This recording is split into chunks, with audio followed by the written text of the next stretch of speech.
کسی کے ہاں کوئی بیماری آ گئی ہے یا کوئی ایسی ایمرجنسی آ گئی، یا بعض اوقات بچوں کے ہاں شادیوں کا مراحل آتے ہیں، ان کو ایک دم ضرورت پڑ گئی ہے، تو ایسے موقع کے اوپر برابری کے بغیر باپ تھوڑی بہت ان کی اگر مدد کرنا چاہیں عام روٹین سے ہٹ کر ٹھیک ہے، تو وہ کر سکتے ہیں۔ کر سکتے ہیں، لیکن وہ جو دیگر ورثہ ہیں جی، ان کی اجازت ان کو بتا دیں کہ بھائی اس طریقے سے کریں، وہ بھی اگر آبجیکشن نہ کریں تو پھر انسان کر لے، ٹھیک ہے، ان سے اجازت اجازت لے لینی چاہیے۔ سبحان اللہ، سبحان اللہ۔ اچھا، بعض دفعہ یہ ہوتا ہے مفتی صاحب کہ گھر ہے یا کوئی دکان ہے یا فیکٹری ہے، اس میں سب سے زیادہ کنٹریبیوشن ہوتی ہے بڑے بیٹے کی۔ بڑا بیٹا 25 سال میں لگ گیا، باپ کے ساتھ کام کرتا رہا جی ہاں، اور کاروبار کو وسعت دے دی۔ اچھا، چھوٹے بہن بھائی جو 5 8 سال 10 سال 12 سال کے، ان کی کنٹریبیوشن نہیں ہوتی، تو ایسی صورت میں کیا والد بڑے بھائی کا حصہ زیادہ کر سکتے ہیں؟ یہ بڑا اچھا سوال آپ نے کیا، اور یہ بہت زیادہ مسئلہ پیش آتا ہے۔ ہوتا یہ ہے کہ جب والد کی زندگی میں ایک بڑا بیٹا کام میں لگ گیا، جیسا آپ نے ارشاد فرمایا، اور باقی بہن بھائی پڑھ رہے ہوتے ہیں، چھوٹے ہوتے ہیں، وہ اس قابل نہیں ہوتے، اب جب والد کا انتقال ہو جاتا ہے تو عموماً وہ بیٹے یہ کہتے ہیں کہ جی یہ مال سارا، چونکہ میں نے والد کے ساتھ میں حصہ دار تھا، لہٰذا سارا مال میرا ہے۔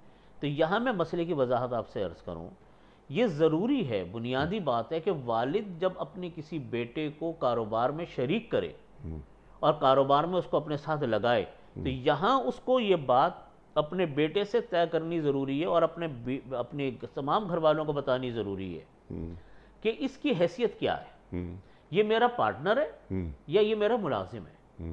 اگر وہ بحیثیت ملازم کے کام کر رہا ہے، ہیلپر کے کام کر رہا ہے اپنے والد کے، تو اس کی تنخواہ مقرر کرے، ان کے ساتھ باقاعدہ ایک ایگریمنٹ اس کا سائن ہو کہ ہاں جی یہ میرے ساتھ اس حیثیت میں کام کرے، اور اگر وہ اس نے اس کو پارٹنر اپنا بنایا ہے تو باقاعدہ پھر اس کا پرسنٹیج متعین کر دے کہ جی آپ کی محنت کا میں کتنے % آپ کو دوں گا، تاکہ بعد میں آنے والی بیوی اور بچوں کے لیے میراث کے کوئی مسائل اس کے اندر پیدا نہ ہو۔ اس لیے یہ مسئلہ بہت ضروری ہے۔ یہ جو اس وقت ہمارے ہاں کا جو روٹین چلا آ رہا ہے، یہ تو فساد اور جھگڑے کی جڑ ہے۔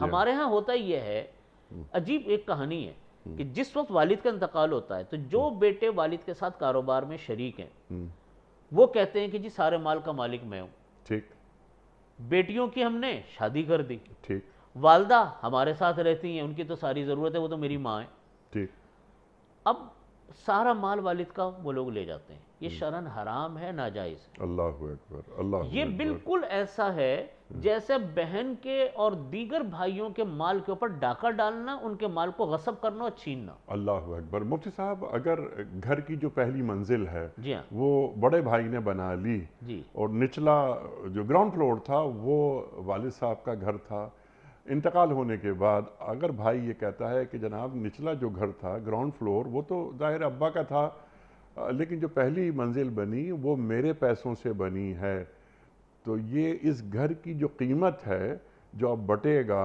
اور ورثہ میں تقسیم ہوگا، اس میں زیادہ حصہ میرا ہوگا، کیونکہ آپ کے 5 روپے بھی نہیں لگے پہلی منزل بنانے میں۔ تو ایسی صورت میں پورے مکان کی ویلیو لگے گی یا گراؤنڈ فلور کی الگ، فرسٹ فلور کی الگ؟ اصل میں جو اوپر والا گھر بنا، زمین تو نیچے کی استعمال ہوئی ہے نا، جی ہاں، اصل قیمت جو ہوتی ہے وہ زمین کی ہوتی ہے۔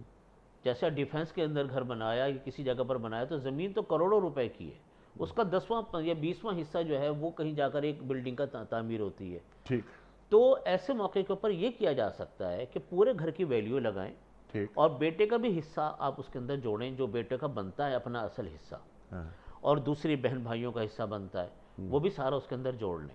ٹھیک، جوڑنے کے بعد اس بیٹے کو تھوڑا سا حصہ بڑھا دیں جس سے کہ وہ کمپنسیٹ ہو جائے اس اس کی کی بلڈنگ کا۔ اجازت ہے؟ اس کی اجازت تمام شرکاء کی اجازت سے ہو سکتی ہے، لیکن میں آپ کو مسئلے کی وضاحت کروں۔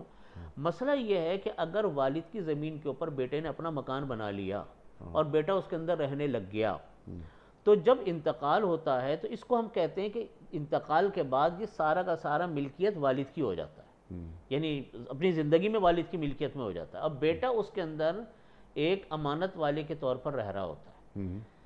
جب انتقال والد کا ہوتا ہے تو ساری جائیداد والد کی جائیداد میں شمار ہوتی ہے۔ بیٹے کو یہ کہا جائے گا کہ تم اپنا جو حصہ ہے اس ملبے کی قیمت لے لو جو ہم تمہارے ملبے کی قیمت بنتی ہے، اس سے زیادہ نہیں ہے. لیکن میں اس کا ایک حل بتا رہا ہوں. اس کا حل یہ ہے اگر سارے ورثہ بالغ ہیں کہ ساری جائیداد کی قیمت لگائیں اور ساری جائیداد کی قیمت لگانے کے بعد اس مکان کی جو حصہ اس بیٹے کا بنا جس نے اپنی منزل بنائی تھی اس مکان کا حصہ اس بیٹے کو اپنا پورا ملے. اضافی تھوڑا سا حصہ تمام ورثہ اپنی مرضی سے اس کو دے دیں کیونکہ اس نے ایک بلڈنگ بھی تعمیر کی تھی. ورنہ شرعن یہ کوئی ضروری نہیں ہے. شرعن کوئی یہ ضروری نہیں ہے. اس کو میں ایک اور مثال سے واضح کروں. جی ہاں. یہ ایک صاحب نے مسئلہ ہم سے یہ پوچھا اور یہ مسئلہ کتابوں میں بھی لکھا ہوا ہے کہ ایک پلاٹ ہے, اس پلاٹ کے اوپر بیٹے نے والد کی اجازت سے مکان بنا لیا. جب انتقال ہوا والد کا تو اب وہ مکان جو ہے یوں کہا جائے گا کہ پلاٹ چونکہ والد کا ہے لہٰذا یہ مکان آپ نے بنایا, یا تو تم مکان سے ملبے کی قیمت لے لو یا مکان کو توڑ دو. اس کا مطلب کیا ہوا کہ بلڈنگ کا مالک بیٹھا نہیں ہوا والد کی جگہ پر بنانے سے, کیونکہ اصل جگہ جو ہے وہ قیمت کس کی ہے؟ پلاٹ کی ہے. یہاں یہ ایک آسانی کی صورت میں نے ایک مسئلہ آپ کے سامنے عرض کیا. ٹھیک ہے. اچھا ایک سوال اور جو بنیادی سوال وہ یہ کہ ہمارے معاشرے میں یا ہماری نفسیات میں وصیت لکھنے کو اہمیت دی ہی نہیں جاتی. بالکل. اس تعلق سے دین کیا فرماتا ہے؟ یہ تو بڑے واضح احکامات ہیں نبی کریم صلی اللہ علیہ وسلم کے کہ ایک رات بھی ایسی نہیں گزرنی چاہیے کہ کوئی انسان اپنے وصیت نہ لکھے.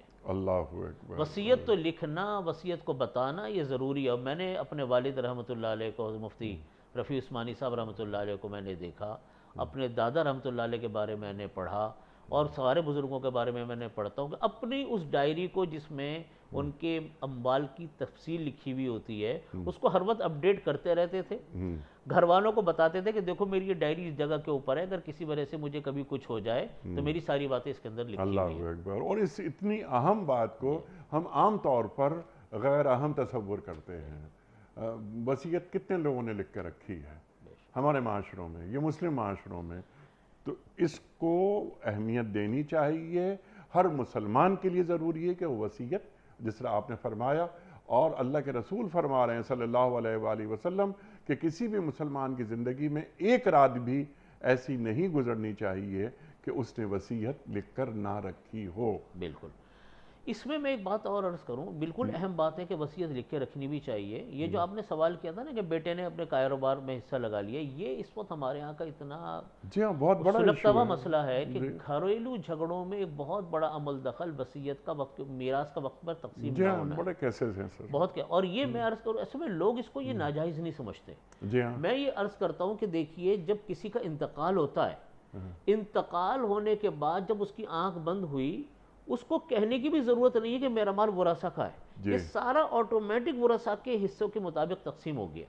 شرعاً ان کا حصہ بن گیا, مالک بن گیا. جب میراث تقسیم نہیں ہوئی اس کا مطلب یہ ہوا کہ بہن کا حصہ بھی بھائی نے استعمال کر لیا, دوسرے بھائی کا حصہ بھی بھائی نے استعمال کر لیا. تو کیسے ہو گیا؟ اس کی تو اجازت ہی نہیں تھی. دوسری بات میراث کے اندر جو بات آپ نے سوال کیا کہ مکان کے اوپر کسی نے اپنی جائیداد بنا لی, یہ کام ہمیشہ اس وقت کرنا چاہیے جن لوگوں نے کر لیا وہ یہ بات سمجھ لیں کہ زمین جس کی ہے بلڈنگ اس کی ہے. جس نے بنایا گویا کہ اس نے والد کو گفٹ کیا ہے. جب تک وہ رہ رہا ہے ٹھیک ہے نا جی. جب انتقال ہوا تو اس کو توڑنا ضروری ہے, ملبے کی قیمت دینی ضروری ہے. لیکن اگر ورثہ اس کو کمپنسیٹ کرنا چاہے تو اپنی مرضی سے کمپنسیٹ کر سکتے. ٹھیک. سبحان اللہ سبحان اللہ. مفتی صاحب ایک نقطہ آپ نے بالکل واضح کر دیا, لیکن اسی مصروفیت میں ہم ویڈیو کوئسچنز آپ کی خدمت میں ابھی تک نہیں رکھ پائے. کم از کم ایک آدھ سوال آپ کی خدمت میں. مفتی صاحب کی خدمت میں پہلا سوال. السلام علیکم مفتی صاحب. میرا آپ سے سوال یہ ہے کہ آج کے حالات بہت مشکل ہیں تو جس کی وجہ سے انسان کے منہ سے کفری الفاظ نکل آتے ہیں, ان سے بچنے کے لیے انسان کو کیا کرنا چاہیے؟ بہت اہم سوال ہے یہ. بظاہر بہت آسان لگتا ہے معاملہ. ارشاد. حدیث شریف میں فرمایا نبی کریم صلی اللہ علیہ وسلم نے کہ قاد الفقر ان یکون کفرا. بعض اوقات فقر و فاقہ انسان کو کفر تک پہنچا دیتا ہے. اللہ اکبر.